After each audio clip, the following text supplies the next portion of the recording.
Media का काम जो है वो होता है कि सच को सामने लेकर आए। इस मीडिया ने भी बड़ा कुछ फेस किया और इसने जिस तरीके से सच दिखाया, हमें जो पूरी दुनिया का मॉडल चल रहा है, हम ये नहीं कहते कि पाकिस्तान में कोई उससे अनोखा मॉडल आ जाए, हम कहते हैं जो पूरी दुनिया में चल रहा है। हम यहाँ खबरें पढ़ते हैं कि फलाने चैनल के को इतने हज़ारों पाउंड का, इतने लाखों पाउंड का जुर्माना हो गया गलत खबर देने पे। तो यही काम पाकिस्तान में क्यों नहीं होता?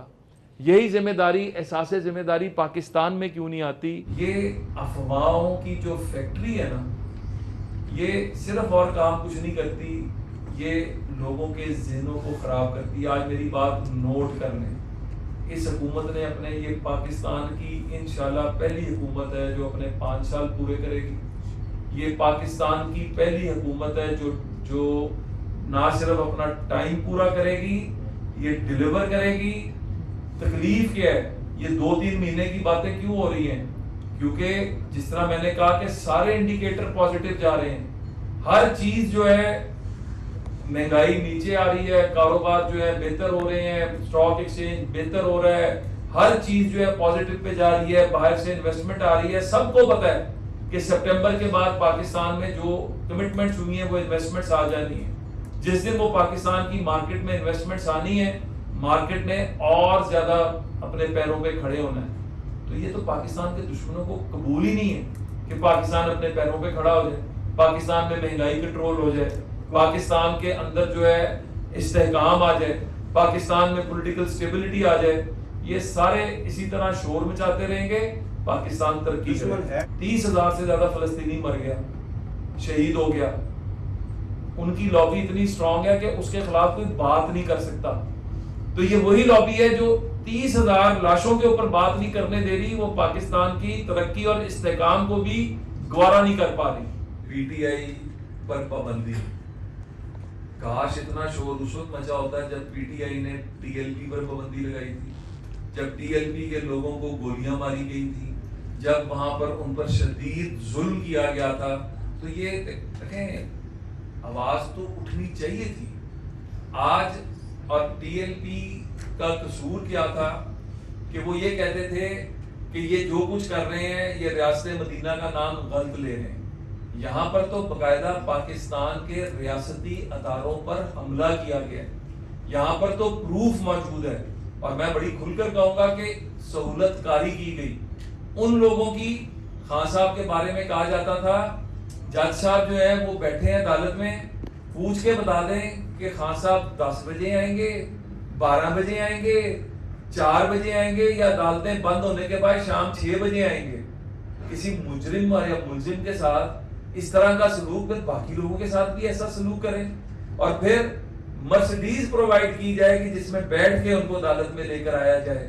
तो बात यह है कि जब आप इस तरह की हरकतें करेंगे, जब आपके बारे में खुलकर बातें सामने आना शुरू हो जाएंगी कि आपने कहा कि तुम सड़कों पर क्यों बैठे हो, अपना केस लेके हमारे पास आओ, और फिर यहां तक भी कहा गया कि उस केस की ड्राफ्टिंग भी मुअज़्ज़िज़ जज साहब ने तैयार कराई।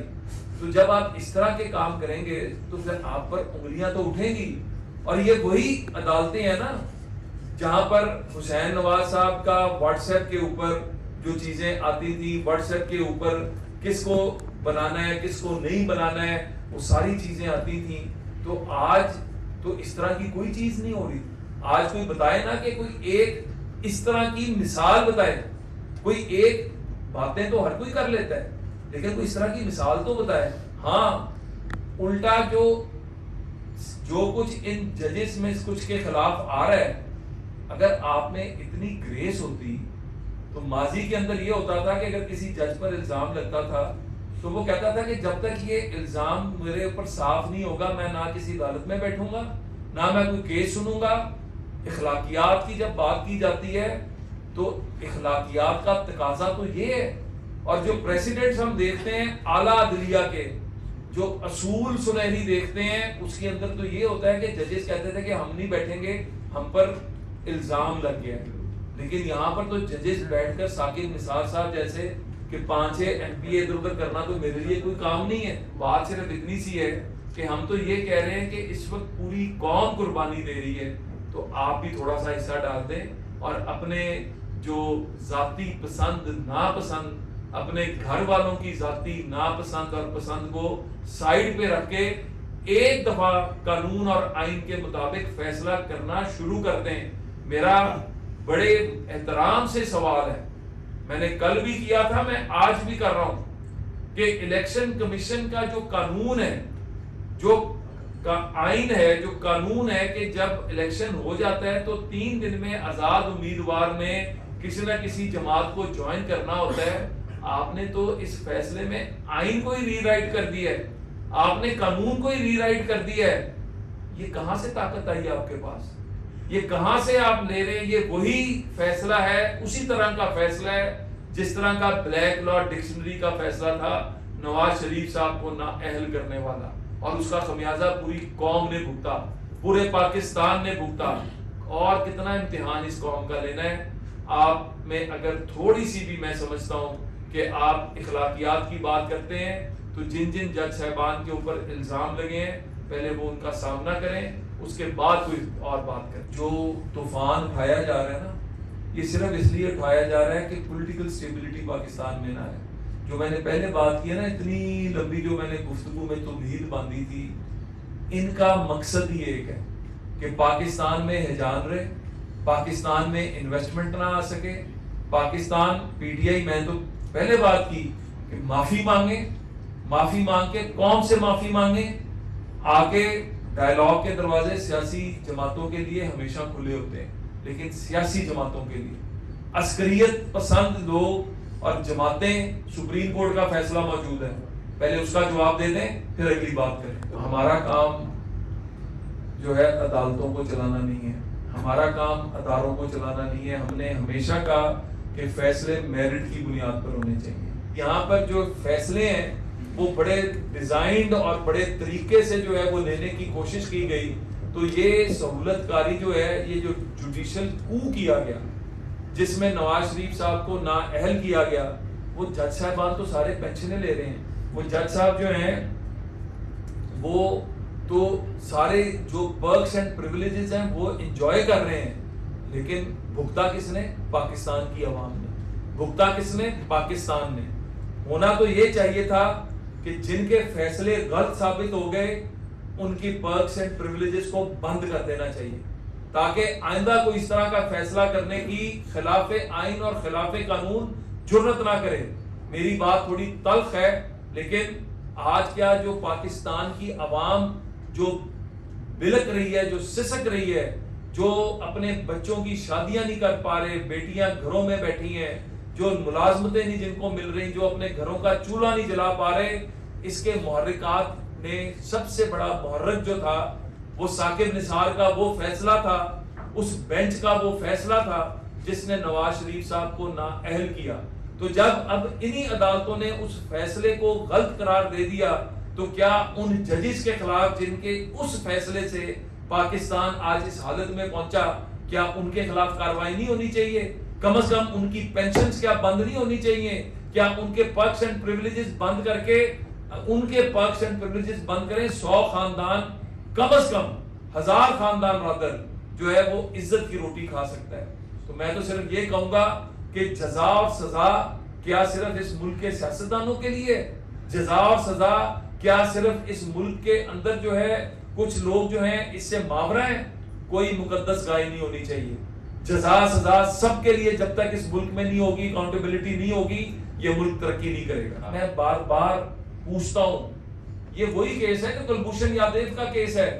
तो कुलभूषण यादव को तो आप कहते हैं कि उसको बिल्कुल कोई रायत नहीं देनी, और यहाँ पर रायत देते हैं, और आप ऐसे प्रेसिडेंट सेट कर रहे हैं। क्या कल आप तालिबान में से कोई जिसने हमले किए हमारे अदारों के ऊपर, वो आके भी जब, क्या उसको भी ये कंसेशन देंगे आप? क्या आप इस तरह के दहशत गर्दों को भी ये कंसेशन देंगे? क्योंकि ये सियासी काम नहीं था, ये दहशत गर्दी थी। दहशत गर्दी को दहशत गर्दी के तौर पर ही देखना चाहिए। अमेरिका में कैपिटल हिल के ऊपर सिर्फ मुजाहिरीन अंदर गए थे, तोड़ फोड़ नहीं की थी, और वो कैपिटल हिल था। उम्र कहते मिली, किसी ने आवाज उठाई, किसी ने कहा कि वहां पे ह्यूमन राइट्स की वॉयलेशन हुई है। यहाँ पे तो हमले किए गए, हमारी फौजी तनसीबात के ऊपर, और फिर कहते हैं कंसेशंस दें। बिल्कुल कंसेशन, मैं समझता हूं कि अदालतों में बैठे हुए सहूलतकारों को पाकिस्तान का सोचना चाहिए और पाकिस्तान के लिए काम करना चाहिए। हमने अमेरिका की गवर्नमेंट को भी इंगेज किया हुआ है, हमने यूके की भी गवर्नमेंट को, हमारे तारीखी ताल्लुकात हैं यूके की गवर्नमेंट के साथ। हमारे प्रोजेक्ट्स बेतहाशा जो पाकिस्तान में चलते हैं वो यूके टैक्स पेयर्स मनी की बुनियाद पे चलते हैं, और बेहतरीन तरीके से मुझे अच्छी तरह याद है कि जब निक क्लेग साहब जो थे वो डिप्टी प्राइम मिनिस्टर थे और डेविड कैमरॉन प्राइम मिनिस्टर थे, तो मैंने आके यहाँ पे प्राइम मिनिस्टर नवाज शरीफ साहब और चीफ मिनिस्टर शहबाज शरीफ साहब के साथ हम यहाँ पर आए थे, और उस वक्त जो डिफिट था उसके जो फंड्स थे उन्होंने कहा कि जी हम फंड्स देते हैं तो हमारा जो टैक्स पेयर्स है वो पूछता है कि इसमें शफाफियत है या नहीं है। तो हमने आके यहाँ पर ब्रीफिंग दी थी और वहाँ पर क्लैपिंग हुई थी। अल्लाह के फजल से हमारे ताल्लुकात इनसे मिसाली हैं। ये करारदादें जो हैं ये चंद लॉबिंग फर्मों का काम है, चंद एक दो। मुझे बताइए कि उसका असर क्या है, कल क्या उसके मुकाबले में पाकिस्तान अपनी असेंबली से करारदादें मंजूर कराना शुरू कर दे, तो ये तो एक ऐसी जंग है जिसका कोई एंड ही नहीं है। असल चीज़ क्या है कि इन मुल्कों को क्या हमने पॉजिटिवली इंगेज किया हुआ है? बिल्कुल। अमेरिका के अंदर करारदाद आती है और अमेरिका कहता है कि हम इस पाकिस्तान की हुकूमत के साथ चलेंगे, हम इनके साथ खड़े होंगे। बरतानिया के अंदर जो भी आ रहा है, बरतानिया हमारा कल भी पार्टनर था, आज भी पार्टनर है और आने वाले दिन में भी पार्टनर है। बहुत